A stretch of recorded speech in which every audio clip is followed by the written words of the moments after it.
Subscribe करें और bell icon press करना ना भूलें। अभी राजा रामपुर पहुंचने के लिए दूसरा रास्ता नहीं है। ब्रिज पार करते ही हम घर पहुंच जाएंगे। नहीं, मुझे डर लग रहा है। बस थोड़ी देर।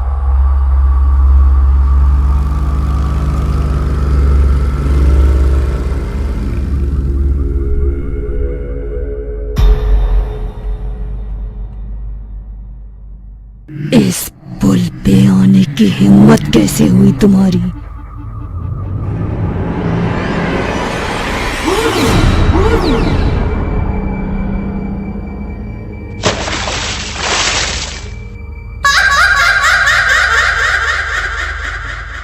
और एक अजीब सी हंसी उस रात के वीरान से सन्नाटे में गूंजने लगी। राजा रामपुर गांव शहर से थोड़ा दूर था। जंगल के रास्ते गांव में जाने के लिए नदी पार करनी पड़ती थी, इसलिए बहुत रुपए खर्च करके पत्थर का पुल बनवाया गया। बड़ी मेहनत से पुल बनाया गया, लेकिन इस पुल का कोई इस्तेमाल ही नहीं कर सकता, क्योंकि इस पुल पे बैठी एक चुड़ैल किसी को भी इस पुल को इस्तेमाल करने ही नहीं देती। गांव में पुल के सामने ही बड़ा सा मकान है। ये है गांव के मुखिया रामचरण जी का घर। इनका बेटा विक्रांत शहर में बड़ा सिविल इंजीनियर है। उसकी शादी 2 साल पहले राधिका से हुई, पर 2 साल बाद पहली बार लॉकडाउन की वजह से विक्रांत राधिका को लेकर राजा रामपुर आया। आने के लिए नाव से ही आना पड़ा। पुल के होते हुए भी नाव से क्यों आना पड़ता है, इस बात का राधिका को ताज्जुब हुआ कि तभी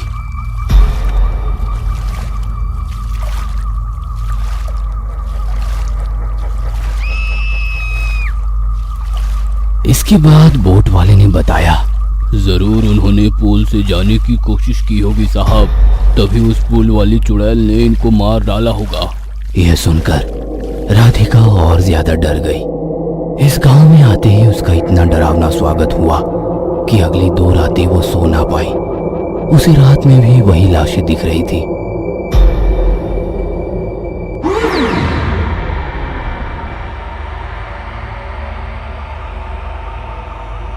राधिका ने विक्रांत से उस बारे में बात करने की कोशिश की, लेकिन तभी वो धीमी आवाज में बोला,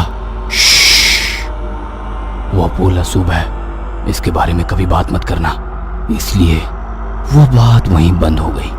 पर फिर भी राधिका के दिमाग से वो बात दूर नहीं गई। उसके कमरे की खिड़की से वो पुल उसे दिखाई देता था, और रात में वो पुल बहुत डरावना लगता था। उसे अजीबोगरीब आवाजें आने लगती। ऐसा लगता था जैसे उसे कोई पुल पर बुला रहा हो। एक रात राधिका रात में उठ के नींद में पुल की तरफ चलने लगी। उसे बिल्कुल भी होश नहीं था कि वो कहाँ जा रही है। उसे बस ऐसा लग रहा था कि जैसे उसे एक आवाज बुला रही है। वो धीरे धीरे पुल की तरफ पहुंच रही थी। जैसे वो पुल की तरफ आ रही थी, उसे एक औरत का साया दिखने लगा। वो साया उसे पुल की तरफ खींच रहा था। जैसे ही उसने अपना पैर पुल पर रखा, राधिका को समझ आया कि वो सिर्फ सपना देख रही थी। पर ताज्जुब की बात यह थी कि वो पूरी तरह से भीग गई थी, मानो नदी में डुबकी लगाकर बाहर निकली हो। उसके साथ क्या हो रहा था उसे समझ ही नहीं आ रहा था। उसने देखा कि उसके पहलू में विक्रांत नहीं था। इतनी रात विक्रांत कहाँ गया, ये ढूंढने के लिए राधिका निकल पड़ी। उसने देखा घर के पीछे विक्रांत 4 लोगों से चोरी छुपे कुछ फुसफुसा रहा था। जैसे उसे पता चला राधिका आई है, उसने डरकर बातें बंद की। अरे राधिका, तुम सोई नहीं अभी तक? और इतनी भीग कैसे गई तुम? विक्रांत, तुम इस वक्त यहाँ पे किससे बातें कर रहे हो? नहीं, किसी से नहीं, चलो सोने चलते हैं। विक्रांत राधिका को वापस कमरे में लेकर गया। दोनों सो गए, लेकिन राधिका को अब सोने से भी डर लग रहा था। उसे लग रहा था कि कहीं वापस वही डरावना सपना उसे ना दिखे। सोच में डूबी राधिका खिड़की से बाहर पुल की तरफ देख रही थी। तभी उसे ऐसा लगा जैसे 3-4 लोगों के साए पुल की तरफ चुपचाप जा रहे हो। राधिका डर गई। वो विक्रांत को इस बारे में बताना चाहती थी, लेकिन विक्रांत गहरी नींद में था। राधिका ने फिर हिम्मत करके उन लोगों का पीछा करने की ठान ली। वह चुपचाप घर से बाहर निकली और पुल की तरफ जाने लगी। उसे खुदाई की आवाज सुनाई देने लगी। तभी उसे जोर जोर से हंसने की आवाज आने लगी। यह आवाज यकीनन उस चुड़ैल की थी। खुदाई की आवाज शांत हो गई और फिर 2-4 लोगों के चिल्लाने की आवाज आने लगी। नहीं नहीं, हमें माफ कर दो, बचाओ। ऐसा लग रहा था कि कोई उन पे बहुत अत्याचार कर रहा हो। राधिका अंधेरे में उन आवाजों का पीछा करते हुए पुल तक पहुंची कि तभी उस पर एक के बाद एक गोलों की बरसात हुई। उसे अंधेरे में कुछ समझ नहीं आया और जब उसने थोड़ा ध्यान देकर देखा तो पता चला वह गोले पत्थर या कुछ और नहीं बल्कि 4 मर्दों की मुंडियां थी। एक एक मुंडी का चेहरा देखकर राधिका डर से कांप उठी। ये 4 चेहरे उन्हीं लोगों के थे जिनसे थोड़ी देर पहले विक्रांत बातें कर रहा था। तभी चुड़ैल की आवाज गूंज उठी। इन चारों को पुल तोड़ने के लिए तुम्हारे पति ने भेजा था, लेकिन इनकी खुद के सिर के टुकड़े टुकड़े हो गए। फिर से अगर ऐसी कोशिश की तो अंजाम बुरा हो सकता है। राधिका को यह देखकर चक्कर सी आ गई और वो गिरने ही वाली थी कि उसे किसी ने पकड़ लिया। राधिका ने जब सुबह आंखें खोली तो देखा वो अपने घर में थी। विक्रांत उसके पास ही परेशान होकर बैठा था। उसी ने रात को राधिका को गिरने से बचाया था, पर वो वहां कैसे आया? उसने वो पुल तोड़ने के लिए 4 लोगों को क्यों भेजा? ऐसे बहुत से सवाल राधिका के मन में उठ रहे थे। जब राधिका ने विक्रांत को इस बारे में पूछा तो विक्रांत कोई जवाब देने को तैयार ना था। उसने बस इतना कहा, हम अभी के अभी वापस शहर जा रहे हैं। गांव में रहना अब खतरे से खाली नहीं है।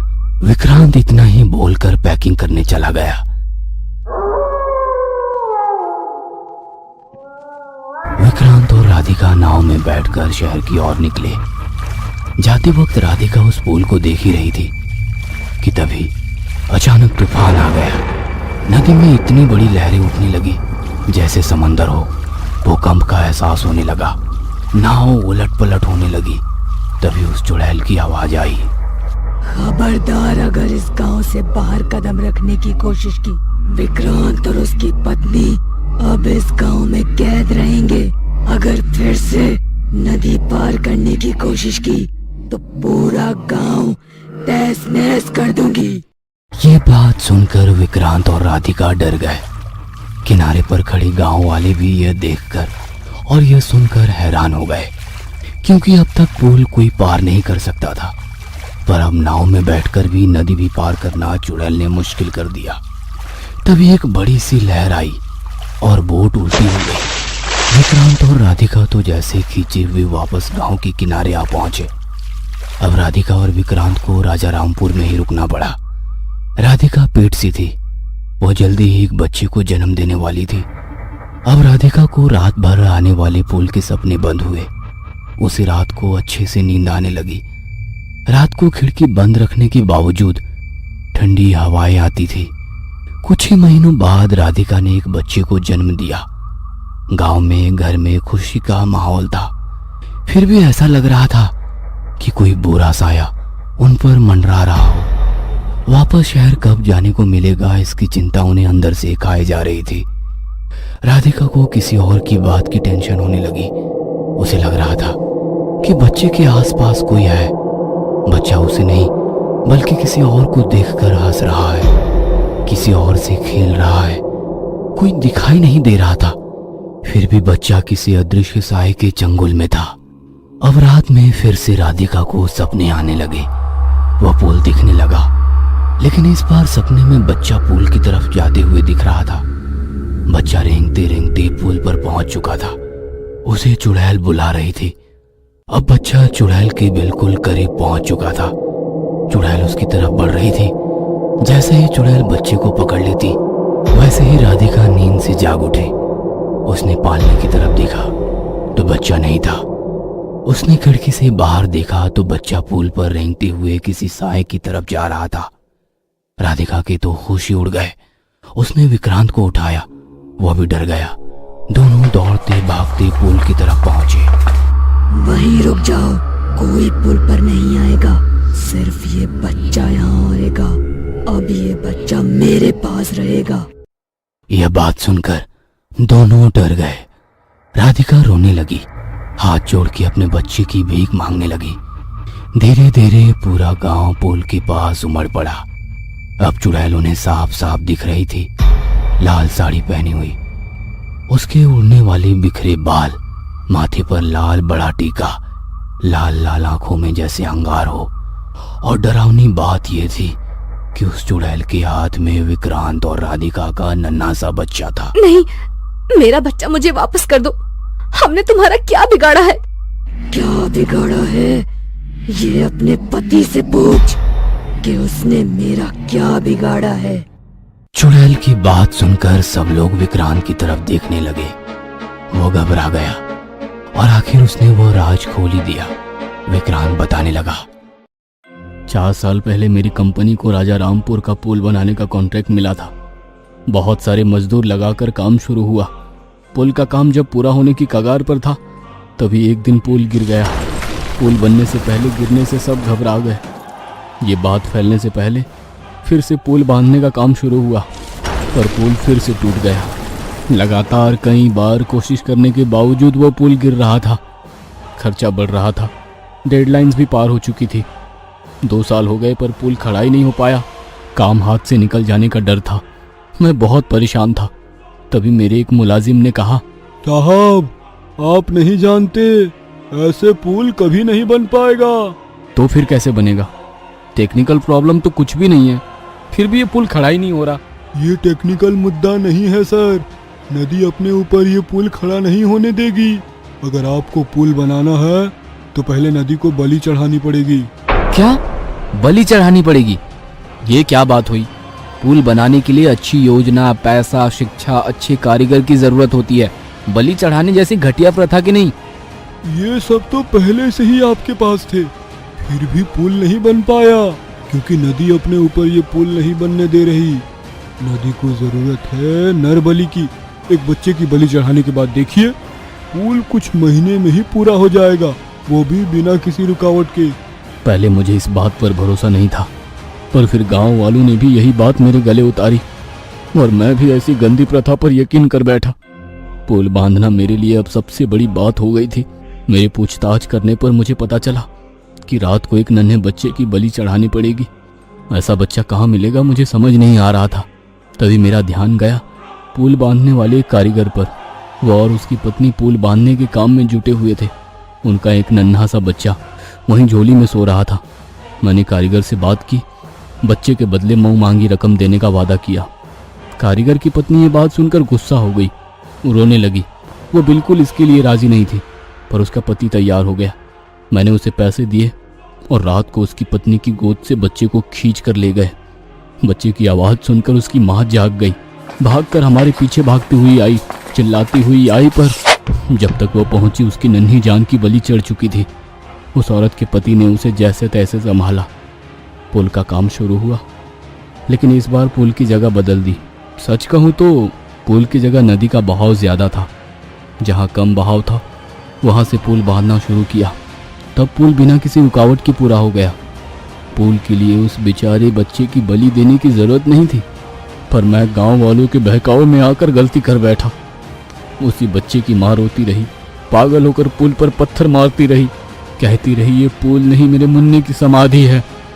आखिर एक दिन पुल के काम के बीच उस औरत के सर पर पत्थर गिरकर उसकी मौत हो गई। मैंने कभी नहीं सोचा था। उस हादसे के बाद पुल का काम पूरा होते ही मैं गांव छोड़कर चला गया, और उस औरत की आत्मा यहीं अपने बच्चे की समाधि की रक्षा करते हुए बैठी है। ये बात सुनकर सिर्फ राधिका ही नहीं, सारे गांव वाले सुन्न रह गए। हाँ, मैं वही हूँ, और अब मैं तुम्हारे बच्चे की जान लूंगी। तब तुम्हें पता चलेगा कि कैसा लगता है जब किसी माँ पर अन्याय होता है तो क्या होता है। चुड़ैल की बात सुनकर राधिका दौड़कर चुड़ैल के पास गई। नहीं, ऐसा मत करना। जो गलती मेरे पति ने की वो गलती तुम मत करो। मासूम बच्चे को मत मारो। ये पुल लोगों की भलाई के लिए बनाना चाहते थे, और जो गलती हुई है उसके लिए तुम मेरी जान ले लेना। मैं समझ गई हूँ, तुम चुड़ैल नहीं, बस एक जख्मी माँ हो, और कोई माँ किसी बच्चे की जान नहीं लेना चाहेगी। मैं वादा करती हूँ, ये पुल तुम्हारे मुन्ने की समाधि के रूप में रहेगा। इस पुल का इस्तेमाल करने वालों को टोल देना होगा, और वो पैसे गरीब मासूम बच्चों की भलाई के लिए इस्तेमाल होंगे। मैं वादा करती हूँ। राधिका की बात सुनकर मौसम बदल गया। चुड़ैल ने बच्चा राधिका के हाथ में दे दिया। उस दिन के बाद वो पुल आखिर लोगों के लिए शुरू हो गया। उस दिन के बाद किसी को चुड़ैल दिखाई नहीं दी, पर उस पुल को आज भी मुन्ने राजा पुल कहा जाता है।